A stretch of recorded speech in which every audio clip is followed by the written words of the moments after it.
Hi there, sweet girls. I haven't been out to see you in quite a while, and so I have missed reading stories to you. So today, I thought I might read you a book. The name of it is Septimus Bean. It's a fun one. It has 7 princesses in it, and I know 4 princesses with the last name of Jensen. So anyway, let's begin and read the book. Back in the days of King Albert III, there arrived at the palace, as maybe you've heard, a strange-looking man who was both long and lean. He went by the name of Septimus Bean, and he came with a strange and amazing machine. It was terribly long and incredibly high, and it seemed from the ground to reach up to the sky. It had wheels, it had bells, it was painted bright blue. But King Albert asked, "Septimus, what does it do?"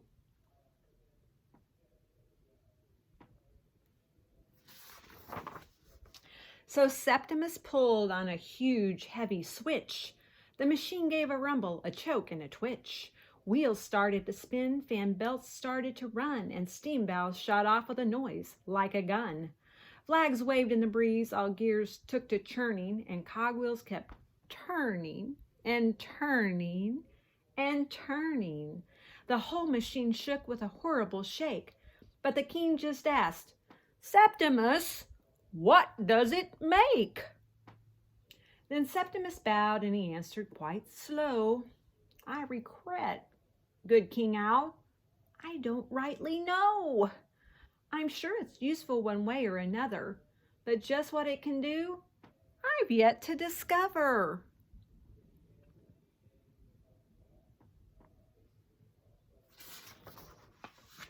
Then in rushed the queen, Petronella by name, crying, "Children, see here what a lovely new game." "What is it, my dear?" she asked of the king. "We're not really sure what to do with the thing," said King Albert III. "Its use just is not clear. Have you any brilliant suggestions, my dear?" "Perhaps it cleans floors with that long, funny hose that looks quite a lot like an elephant nose," said the queen. "It would save us some time on our chores if we used it instead of a broom to sweep floors." So the king nodded over to Septimus Bean, who pulled out the hose and turned on the machine.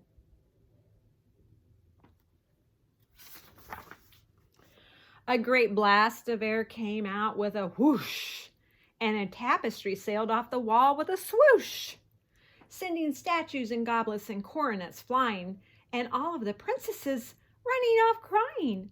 "Stop, stop," cried the queen as she flew down the room. "I'd rather sweep floors by myself with a broom."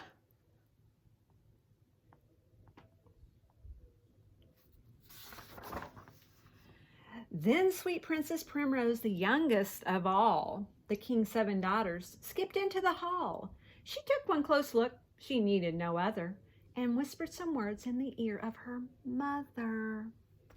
"Princess Primrose suggests to me, Septimus Bean, that you have invented the washing machine," said the queen. "We shall try this idea of my daughter. Bring laundry and soap. Fill the barrel with water." So into the barrel went blouses and dresses and stockings and skirts of 7 princesses. Then they waited and listened to squeak and plop, till at last the machine slowly ground to a stop.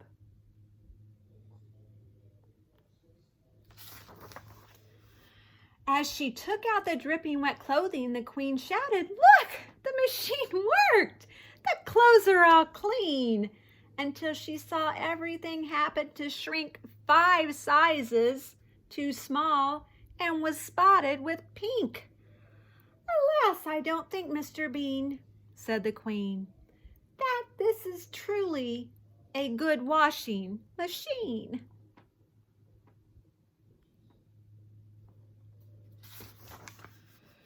Then King Albert grinned widely. He had an idea. He said, "It is becoming increasingly clear that this thing has a seat and can move its wheels. Let us drive it a little and see how it feels. Mr. Bean, take your bright blue invention outside. It may make a fine coach upon which I can ride. It might go many miles in a single day, and it will not get tired, and it will not eat hay." He was all set to start it when up rushed the queen, crying, "Please remember the driving to Septimus Bean. Remember, my dear, that you are the king, and to drive your own coach is just not the royal thing."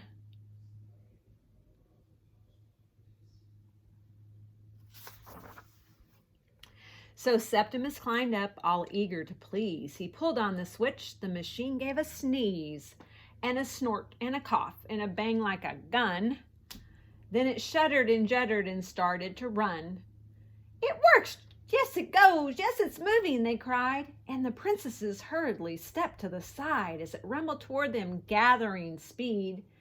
"Now stop, Mr. Bean, we have seen all we need," cried the king, but in vain, the machine wouldn't slow. Called the king with alarm, "My, how fast can it go?" Raise the drawbridge at once before poor Mr. Bean rushes out and away and is never more seen.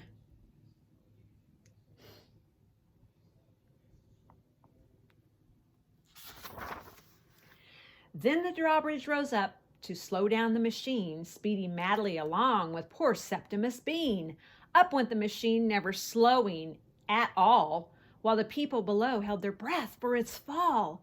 But instead it sailed up, and away up it flew, out over the park as a small speck of blue.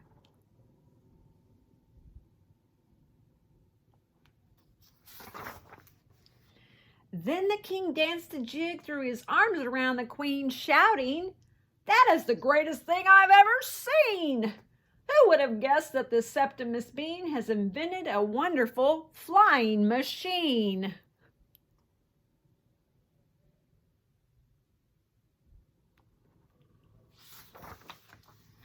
"Bring my coach, get the horses, send soldiers and bands. We must honor this man when he finally lands."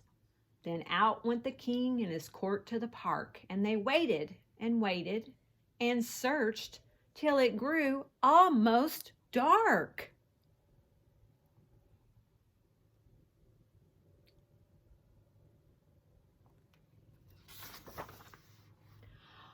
"What can become of our Septimus Bean? Has he flown off to Africa?"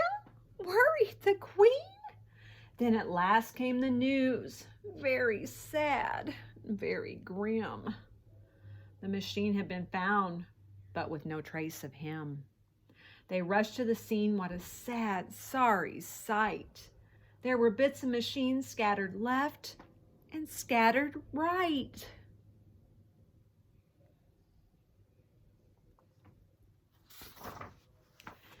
The king stood and looked at the torn-up machine, and he sighed, "What an ending to Septimus Bean." Then there came a faint voice. It was too dark to see. "I'm not ended, King Owl. I'm up here in this tree."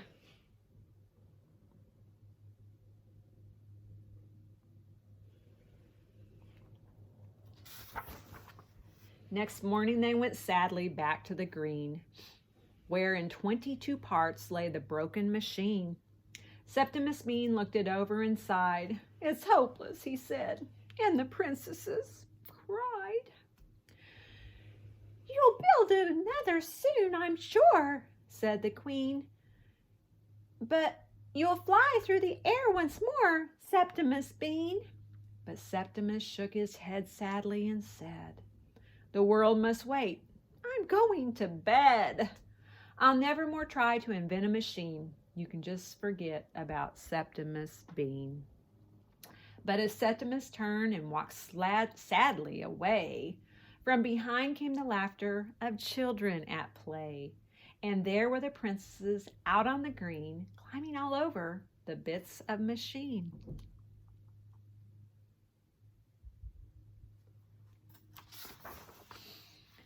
Look, Mother, look, Father, the princesses cried. We can swing, we can climb, we can seesaw and slide.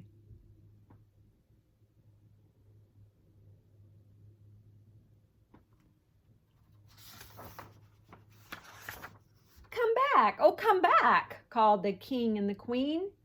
You've invented a playground, Septimus Bean. And what could be nicer to visit every day than a place you've invented for children to play?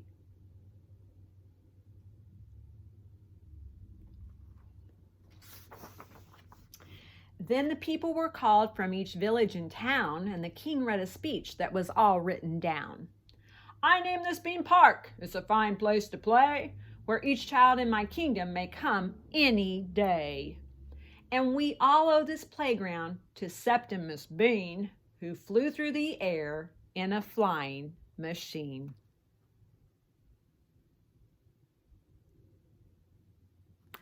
The end. I hope you enjoyed this story, and I love each one of you, Michaela and Eliana and Josie and Tayu. Mwah, mwah, mwah, mwah.